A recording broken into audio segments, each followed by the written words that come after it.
Қайырлы күн. Бүгін біздер духовкада окорочка мен картошканы дайындаймыз.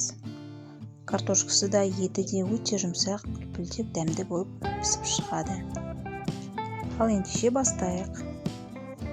Менде тауықтың 2 ірі сан еті. Өзімізге ыңғайлы көлемде кесіп аламыз. Тұздаймыз және өзімізге ұнайтын приправаларды саламыз. Менде ол қара бұрыш, паприка, тауыққа арналған приправа және универсальный приправа.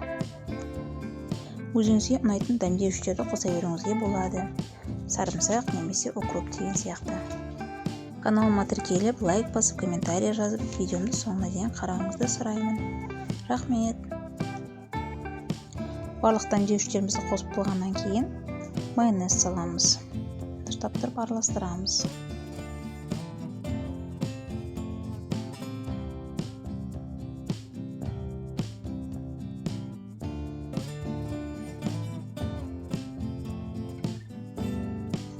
Ең соңында соевый соус құйып, араластырып, мариновать етіп, жарты сағатқа қоя тұрамыз. Бүкіл дәмдеушілері етке сіңуі керек. Енді бір биязымыз бен картоптарымызды ашып, жуып, әдемілеп кесіп аламыз.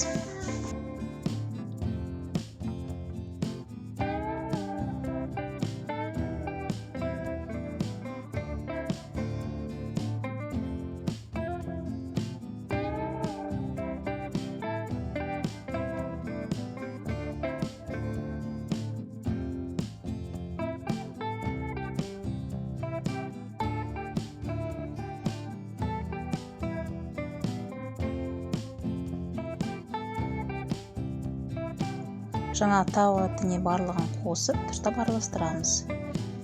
Тағы да бір 15 минутқа қоя тұрамыз.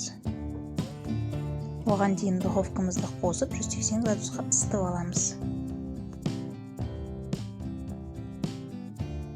Енді протеиніміздің үстіне пергамент қағазын төсеп, оның үстін майлап, картошкамыз бен окорочкамызды тұштап салып аламыз, тегістейміз.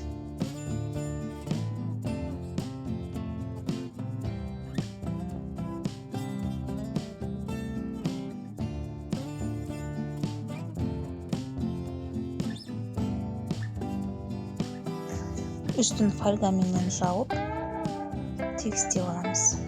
Сонда картошкамыз бен окорочкамыз өзінің согында керемет болып піседі. Енді 180 градус пешімізде 35-40 минут пісіріп аламыз.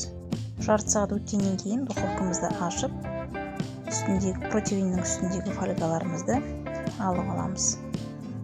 Яғни картофеліміз бен окорочкамызды ашып пісіреміз. 5-10 минуттай. Сонда қуырылып, әдемі болып, картофеліміз бен окорочкамыз керемет болып піседі.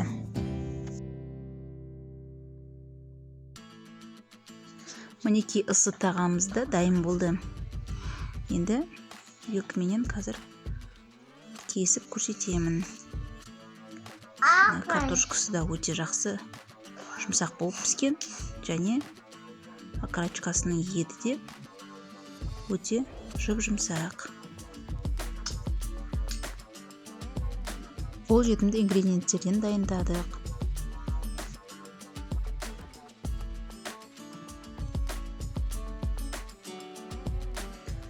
Өте ыстық және дәмді. Осылай сіздер де пісіріп көріңіздер. Ұнайды деп сенемін.